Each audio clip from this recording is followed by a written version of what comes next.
In our second episode of Music Recollections, Soundtrack of the Fans, Brian and James sit down with Christian rock connoisseur Gary Moseley to explore the powerful role music has played in his life. Gary opens up about how Christian rock helped him navigate the ups and downs of high school and tough times, eventually guiding him on a journey to faith. He shares stories of the bands that inspired him and how discovering Christian rock after becoming a Christian led him to some truly life-changing music. Tune in for a heartfelt and inspiring conversation about the soundtrack behind Gary's transformation and the music that helped shape it. Okay, Brian and James, let's get the podcast started. Over to you. Hello, everyone. Welcome to another episode of Music Recollections. Music Recollections is a lighthearted podcast where we chat with music fans about the unforgettable songs, albums, and concerts that make up the soundtrack of their lives. I'm your co-host, James. Hey, and I'm Brian, but everyone calls me B. And we're really happy to have you on here. Thanks for the intro, James, and very excited about our guest today. This is our second podcast, and our guest is a really good friend of mine. His name is Gary Moseley, and I worked with Gary for several years in administration. We worked in housing programs, and he's a really smart guy and really one of the funniest people I know. He's super, super funny, but most importantly, he's just a great person. And I really learned a lot from him. And he was a person to lean on during some difficult times at work. So I'll always appreciate you, Gary. So we thought it would be fun. And he's a big fan of Christian rock music. And we wanted to dive into that. So, Gary, why don't you talk to us about where you're from? And what about your first concert experience? Sure. Hey, thanks for having me. It's great. Yeah, my name is Gary. Born and raised in Columbus, Georgia, and grew up in Columbus. Went away to college for a bit, then transferred back, and then got my first job up in extreme Northeast Georgia, a place I'd never been to when I got hired, in Habersham County. Then I was there for 3 years, and then I came on board with Georgia DCA, which at the time was GRFA, in '89. And so I worked all over Georgia, lived in Metro Atlanta, and now I'm back down the Columbus, Phoenix City area. But first concert, it's not one that's very manly, I'm afraid, but it was Rick Springfield. It was 1984, and a couple of male friends figured, hey, there'll be a bunch of chicks down there. So we went to see Rick Springfield at the Albany Civic Center. So, Gary, was Rick Springfield on General Hospital at that time? Was this like at the peak of his fame and career? All I remember is pretty much it's like the Human Touch tour where he ran around stage with a microphone on and with crazy like science fiction costumes. Yeah. I think he may have already hit the peak in General Hospital by that point, but he was still definitely very well. So what was the ratio of men to women at this concert? I'm not trying to rip you or anything like that, but I'm just kind of curious. You remember? I don't remember, but I would think from what I can try to recall, probably around 70-30 in favor of women. So that really increased your chances then at the concert. But yeah, even with that, I still didn't have anything to report. Well, that sounds like it was a lot of fun. Hey, the guy's still touring today. I saw him on some show the other day, and he still looks pretty good. And of course, sang Jesse's Girl. I remember you talking about Gary wanted to see Kiss in 1977. Was that at the Columbus Civic Center also? Yes, in '77. Actually, it may have been '76 because I was in the 7th grade, and I know my parents thought I was too young to go to a rock concert, especially to a Kiss concert, because I'm sure they were frightened of Kiss at the time. But I'll never forget this guy from my junior high school went, and everyone thought he was so cool because he got to go see Kiss. They played at the time it was the Columbus, but at the time it's the Municipal Auditorium, Columbus, Georgia, and Kiss was there in 1977. Yeah, that's very cool. And you also talked about, and we did a little research on this, of all things, Rush opened for Blue Oyster Cult. I think that was around 1977. And you mentioned there was some sort of wreck or something that happened. I googled that, and I have a brother who's now deceased, but he was a truck driver, and he said he remembered years ago talking about, that equipment vehicle went over the bridge or something down into the river. And I can't find it, but I thought in the past I've seen that or heard about that. It may be an urban legend, but at any rate, if it did, I'm sure they lost most of their proceeds from the concert that night, I would guess. So sorry for that. So Gary, in Columbus, so what kind of acts would you normally get in town?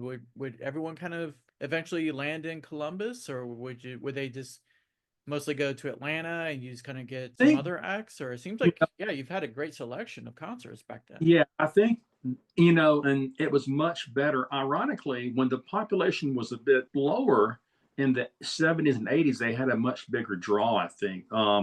They have the new Civic Center, but they don't seem to have the draws that they once did, or they don't have the music that would appeal to me. It's a completely different type of music if they have anyone here now. So it's definitely not like, well, the rock that I like wouldn't be here anyway. But I think back then, probably Columbus and Macon have always been battling it out for 1 and 2 in population. So I think the bands would probably do Columbus and Macon and then maybe Atlanta. But and not the really big ones. The big ones would always just do Atlanta only. Very good. That's Yeah. cool. Yeah, Kiss is a big one.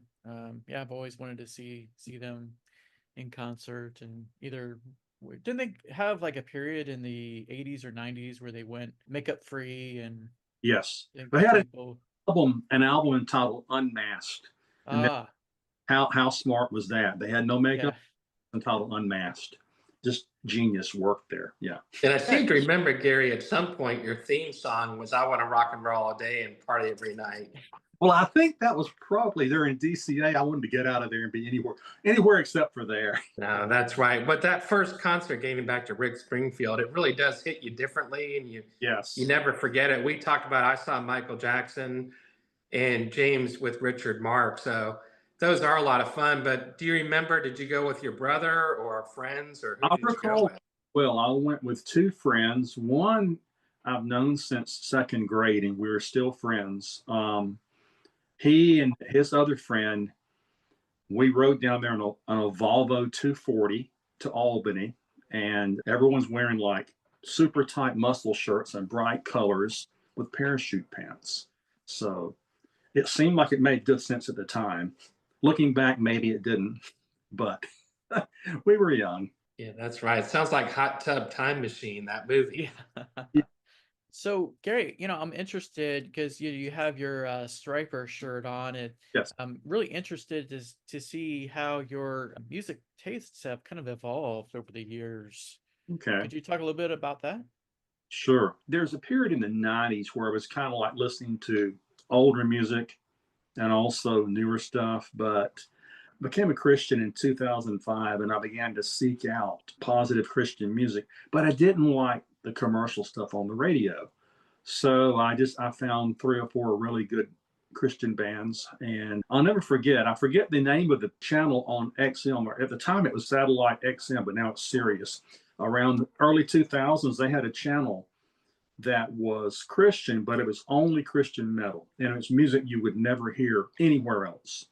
And so it's amazing if you do a search. I can name a few, but they're touring successful Christian metal bands. I mean, screaming metal. I just don't like popsy music that much anymore. Yeah, that's Yeah, right, James. We were talking about listening to the band Red, so we were yeah. really curious about. We did some research. I know they're from Nashville, and James, we were both saying they sound a lot like Linkin Park, and I Yeah, read they were influenced by Metallica. yes, they're one of my favorites, and they're not touring right now. I went to their website, but they have a recent album out, and they're one of my more modern favorites. But You there's kind of well, there's actually one you wouldn't even believe it. Brian, you've traveled to Albany. You wouldn't think so, but there's like a metal band from Albany. They play like small club venues and stuff. They're with Blood Comes Cleansing, and they're like screaming metal. And I think they might have 2 or 3 like mini CDs, but just enough to get along. So there's a lot of stuff out there, and I just think it's neat when people have the courage to be individual to the point that they have faith, but they still are a little bit edgy. So, and obviously around the early 2000s, I probably have seen Third Day probably about 4 or 5 times with Mac Powell repeatedly. They were really, really great. yeah, I'm just so fascinated with this genre of music because, when someone normally just talks to me about Christian music, I just automatically think of like Amy Grant or something like Right, that. I had no idea that there was such an expansive, selection. right. So that's really, really cool. So during usually with these bands, are there just different kind of inspirational lyrics that really connect with you, or? Yeah, there are. And like, for example, with us coming up on Easter, Striper has an older song called Yahweh, which is a story of crucifixion. And then a band from Athens, Georgia, Theocracy, has a song called Easter. And they do these really, really long, epic songs. Each cut's like 10 to 12 minutes, so they're never going to get radio airplay. But they have a song called Easter, which basically is the story of the crucifixion as well, and a lot of biblical detail in their music. So, but yet it's metal, and most folks will never even know they're listening to metal because the lyrics are so disguised with the guitar. Yeah, they really are. Would you say Matthew West was one of the more popular ones? And what happened to him? Because I remember, Gary, we did see him at a church somewhere. I think it was in Fayetteville or somewhere like that. Griffin, we met there on I think a Sunday evening or something. Yes, and thank you for going, Brian. That was great. Yeah, he was really good. And then the other group we saw, was it Jars of Clay? Yes, that was another good. They're still touring. They've done their last couple of albums kind of gravitated more towards being secular, but still very, very good. And unfortunately, they've fallen into a lot of trouble with some really conservative Christians for some of their views towards alternative lifestyles, trying to love everyone as they are. And so a lot of people have not jumped on board with that. So what would you say then your favorite album is? You go back to your early days of music, or is it more your recent evolution with Christian rock? Or that's so challenging. And I didn't mention also, like, for example, Switchfoot is great as well. But I'm thinking favorite album only because there's a funny story tied to it. It came out in 77 when I was like a freshman in high school. And Brian and I have talked about bullying. And I was bullied pretty bad. I hated being there. I despised it. But Styx had an album called The Grand Illusion. oh And yeah. the title track from that was a song that really spoke to me. And this is so hilarious. This is from one night on a program called Rock Line. They had Tommy Shaw, and he's from Montgomery. And I attended college my freshman year in Montgomery, so I thought, hey, this is cool. I'm going to call in. Well, I didn't expect it to get through, but I did. And then they had like that delay thing, and they said, Gary, you're on the phone. You're on Rock Line with Tommy Shaw. And I'm like, what do I say? So I just kind of said, Tommy, hey, I had a really tough time in high school, but your song, The Grand Illusion, really got me through it. Bye. I don't think he even spoke to me. I didn't, Yeah. but I did say that. So I suppose probably there have been more recent albums like from Red and a band called Disciple, which does a lot of like actually positive music for people who have been in drugs.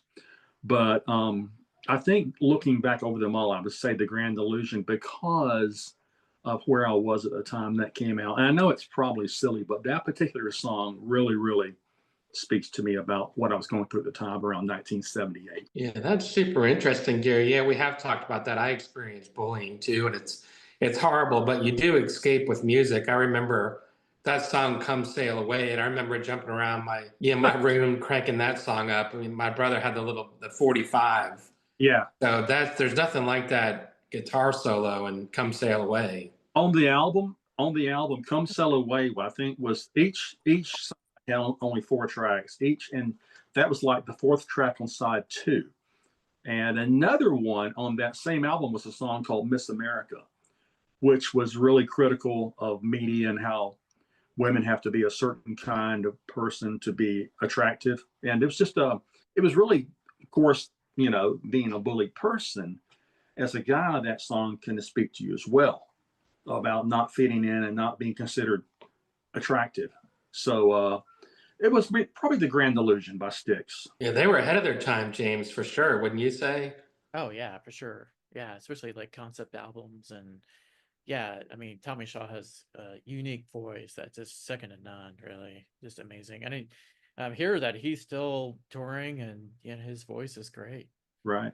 Which is, not often the case with some singers as they get older. That's great, Gary. Now, have you heard of this? Because I'm open about it. I quit alcohol over 25 years ago. And you can go to concerts now with like sober groups, because of course you go to a concert and all, drugs, alcohol, is mixed in. But have you heard of that these sort of sober groups go to concerts together? Great. That's great. Because in college, all my friends drank, and I was the guy that didn't drink. So basically, I had the privilege of driving them around while they were intoxicated. So yeah, it would have been great to have sober friends, but I didn't know anyone who didn't drink besides myself. Yeah, so how is the experience different, say going to a Christian rock band versus, a Rush or, some of the more traditional mainstream bands? I mean, um, I'm just curious to hear because I've never been to a Christian rock band or concert Well, myself. a couple of things that surprised me. I've seen Switchfoot twice, and there were two brothers in the band, and one at one concert they're about to have the election of 2016, and I was kind of surprised. He actually made a political comment about what an opportunity we have to elect a great man, and he spoke for someone I didn't really support, but that's not surprising. So other than that, and like at Red and Jars of Clay, which Brian attended with me as well, and no one's ever really over proselytized at a concert. It's very low key. You know their beliefs, but it's about the music. Now, the one exception has always been Third Day with Mac Powell, but the folks who go to that expect it. They expect it. And like I said, I saw Striper on their 40th anniversary just last year, and at that they were still tossing out Bibles there, and the crowd there obviously was not as conservative as a Third Day crowd, but they were still enjoying the chance to get a Bible from Striper. So it's kind Oh, of I bet. yeah. Yeah. Yeah, that's cool. Would you say Striper is sort of the first real Christian rock band? Yes, well, Metal. there's a couple that I can't claim to listen to them. Um, Yeah, but there's one Bloodgood, and I know it was formed by a guy named Michael Bloodgood in the 70s, and he recently died. Bloodgood was one. Another one was Petra, and a lot of people have heard of Petra. And Petra was around, Bloodgood, and then Striper, which began as a band called Rock's Regime.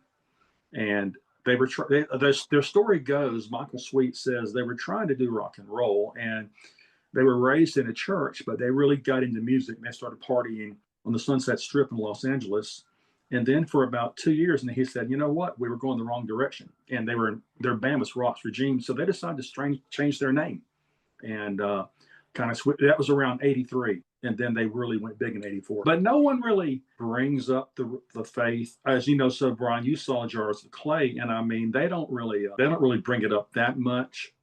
I think that's what I appreciate is that you're willing, as my pastor likes to say, when you get the chance, you take the shot, but you don't force your shot.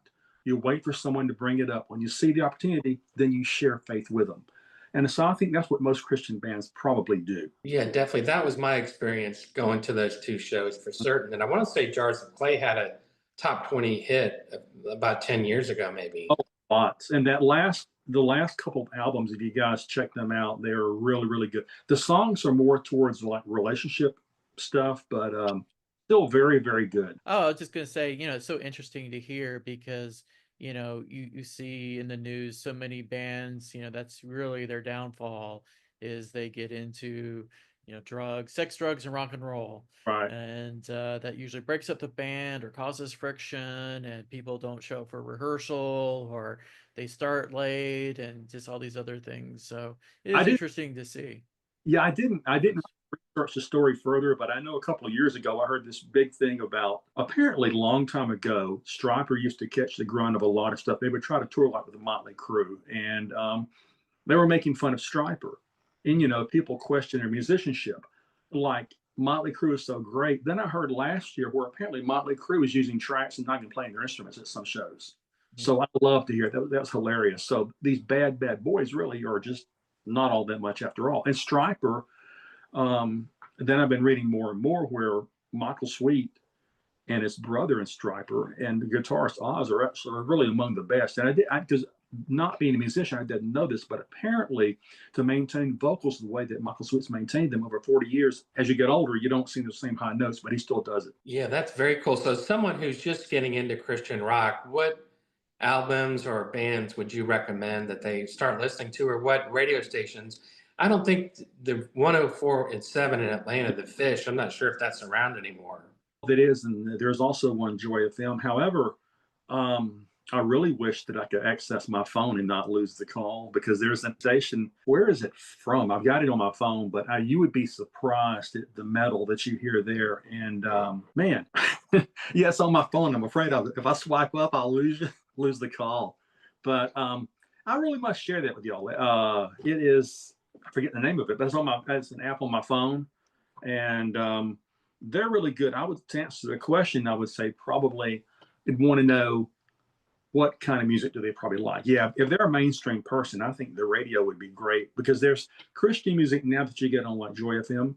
It covers all kind of areas. So it's not all just like the same style. There's a lot of different types that are Christian. However, if someone really is into like alternative music or loud music or metal, then this station I'm speaking of would be great for them. Like, have either of you guys heard of a band called Flyleaf by chance? I have not. No. James? No. No. Yeah, might want to check them out. They had a lead singer named Lacey Stern, and ironically, her name was Lacey Moseley before she got married. But well, you hear a lot of Lacey Stern on there, and Flyleaf, and another band, Disciple, a lot of that, and With Blood Comes Cleansing. All those things are on there, but I really can't remember the name of that station. That has an app on my phone, but I plan to share it with you guys later on, with your permission, of course.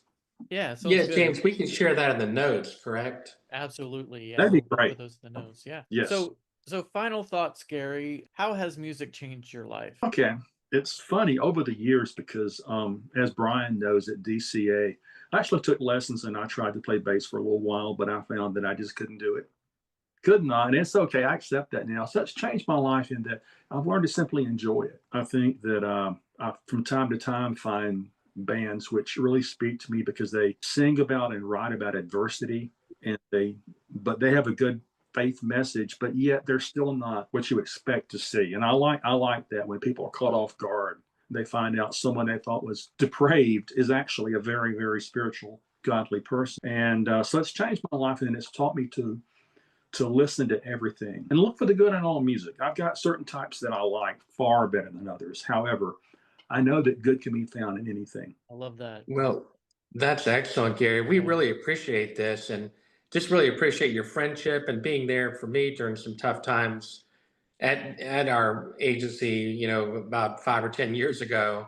And we shared a lot of the same issues, overcoming bullying. And I know you were really underutilized at work, but we always had that common bond of music, and you brought me to these different Christian rock bands, and appreciate that.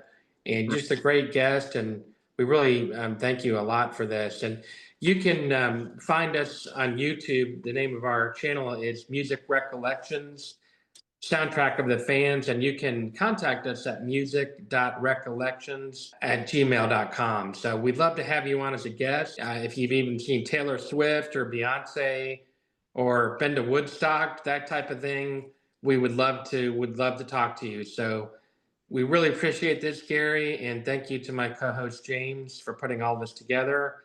And until next time, keep on rocking, and we greatly appreciate it. Thank you so much, Gary. Thank you, guys. Bye-bye. Thank